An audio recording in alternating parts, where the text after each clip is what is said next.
And it is time for the press preview, our first look at the front pages. Over the remainder of the hour, we'll take a look at what's making the headlines with the consultant editor of the Daily Mail, Andrew Pearce, and associate editor of the Daily Mail, Kevin Maguire. Let's take a look at some of those front pages, which are, of course, dominated by the news that Boris Johnson is facing a formal investigation into who exactly paid for the Downing Street flat renovations. PM's fury as Watchdog launches inquiry into cash for curtains. That's the Guardian's headline. The pictures that you're seeing there, well, they show the testy exchange that took place between Mr Johnson and Sir Keir Starmer at today's PMQs. The Times claims that Downing Street is concerned that the possible involvement of a Tory donor in funding Boris Johnson flat renovation has left a damaging paper trail at Conservative Party HQ. Boris painted into a corner, the Mail's take on events. The FT choosing to lead with the same story. Similarly, the Eye. The Metro perhaps wins the headline battle this evening. Interior resign. The Telegraph, though, leads with incredibly safe for 2 vaccinated people to meet freely, though it says it is still recommended that people stick to the rules just a little longer to defeat the virus. As you can see, we are once again joined by Andrew Pearce and Kevin Maguire. Gents, lovely to see you this evening. Guess where we're going to start. Andrew, let's turn to you and the Daily Mail front page. Their headline, I think, is pretty decent. Boris painted into a corner. Tell us about the story, but also, I think, a word about the significance of the assault that the Daily Mail is having on Boris Johnson at the moment. Well, I mean, fair play to my colleague Simon Walters, who broke this story and has persisted with it when many times he was being shouted down by Downing Street. There's no interest, there's nothing in this story, but he stuck to his guns. And it is a remarkable story because it is unprecedented for a serving Prime Minister to be investigated by the Electoral Commission, which has a lot of powers. It has legal powers to require people to give evidence. They'll probably be able to secure emails, texts between Boris Johnson, Carrie Simons will be involved as well, and potentially the Tory donor, Lord Brownlow. Because what we still don't know is this: we know that you get £30,000 as Prime Minister to look after the apartment. The bill soared way above that. He didn't have the money to pay it. We think the Conservative Party picked up the bill for £58,000. That then became a loan from, we think, a Tory donor called Lord Brownlow, and Boris Johnson has now repaid that money. If there's a loan, it has to be declared. It's very simple, crystal clear, and any MP who gets a loan has to declare it because the public are entitled to know if the politician gets a loan, especially if he's Prime Minister, by the way, what is the person who's lending the money getting anything back for it? It's got to be transparent. It's a remarkable story, and this is without doubt the biggest crisis of his premiership. He was in. I thought he did reasonably well in the Commons, actually, considering the pressure he's under. But this is now in the hands of lawyers and forensic investigators, and he's in a lot of trouble. Kevin, as we take a look at the front page of The Guardian and those very striking photos of Boris Johnson pointing the finger over the dispatch box at Sir Keir Starmer, I mean, do you agree with Andrew's assessment, first and foremost, that Boris Johnson did quite well today? No, I agree with him that it's incredibly serious for the Prime Minister. But I thought he was ranting, raving, hysterical. Keir Starmer got under his skin, and Prime Minister was all waffle, and the former Director of Public Prosecutions was that cold QC, had him in the dock, and I think any jury would have convicted on today's performance. But it's got to him. He might have been ringing newspaper editors, pretending there was nothing in it, and he very foolishly, I think, blamed Dominic Cummings. So you had those 3 front pages last week blaming Cummings for leaks, and then you set Cummings off. That's what he did.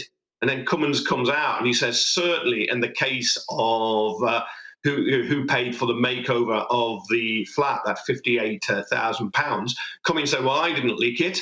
I've not spoken to him about it for a long time, since I told him it was foolish, unethical, probably illegal, and breached the disclosure guidelines. It was always game, set and match there alone. And now he's going to have probably months of this investigation by the Electoral Commission. He could be the first Prime Minister ever interviewed under oath on an offence like this. And there's some speculation: could the police be called in down the line? Maybe those papers are running ahead of themselves. But he's not going to enjoy this. And the mistakes are: one, why did he have to spend so much money on that flat? What is wrong with John Lewis furniture that you're living in public digs? Most people aspire to John Lewis furniture. And then two, it's the cover-up, isn't it? You always see the cover-up is the most damaging bit. He's had many opportunities to come absolutely clean, and he hasn't. He's still got an opportunity to come absolutely clean. I don't know if he'll take it. But as the Daily Mail is saying, and the Daily Mail's been on this all the time for month after month, and I commend the journalism of the Mail there. And because it's the Mail which supported Johnson and the Tories at the last general election, you can't say this is a left-wing plot. This is about standards and probity in public life.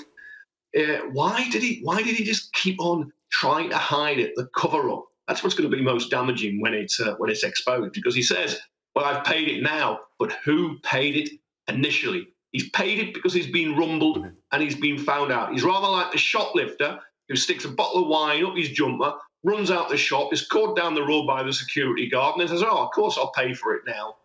That's what Johnson's begun, but it's on a much, much bigger scale. Andrew, and to be fair to you, when you were out of vision, there was a lot of what Kevin was saying there that you were agreeing with. I mean, the headline in the Eye, the Prime Minister to give evidence to the electoral watchdog, seems a fairly anodyne headline, but the substance of it is, as you were intimating, huge. I have to say, though, on previous occasions when people have talked about the Electoral Commission, it has not been in terms of it being a robust organisation with massive amounts of power. It's generally people have been complaining about the lack of teeth that the Electoral Commission have shown on previous occasions. Do you honestly think the PM is worried about this? Yeah, I do think he's worried. I mean, I have to say, I don't like the Electoral Commission at all. They showed their true colours after the referendum by only pursuing people on the Brexit side for alleged breaches of spending limits. And in one particular case, they fined a young man £20,000. The conviction was overturned and the fine was given back to him. But I think he is worried because it's humiliating for a serving British Prime Minister to be hauled before investigators at the Electoral Commission to explain exactly, step by step, how this redecoration was paid for.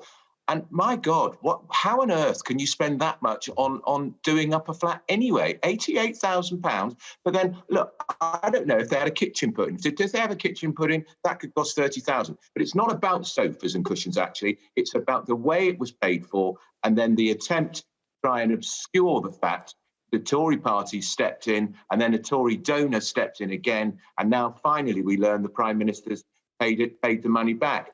Did he get a loan to pay the money back? I don't know. This will all come out in the wash. So he's going to find a lot of his private affairs are going to become very public.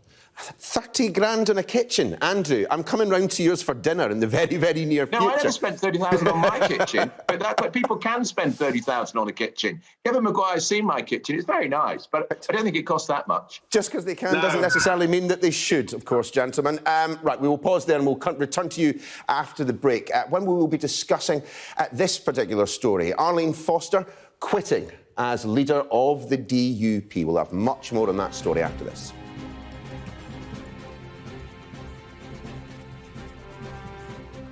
Welcome back to the press preview with Andrew, Kevin and myself. And Kevin, let's turn our attention to the front of The Guardian. And the size of the story on the front page perhaps does not reflect the significance of the story. Arlene Foster out as leader of the DUP, out as Northern Ireland's First Minister.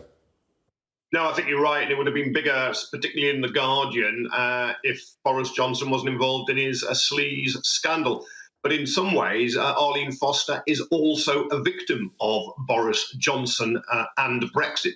She made the mistake of believing Boris Johnson when he said there would be no border down the Irish Sea, and then one's been created with Brexit to get his so-called oven-ready deal through. And as a result, Northern Ireland is now separated from Great Britain by that internal border, and the case for Irish unification has been strengthened. So she's paying a price in part for that.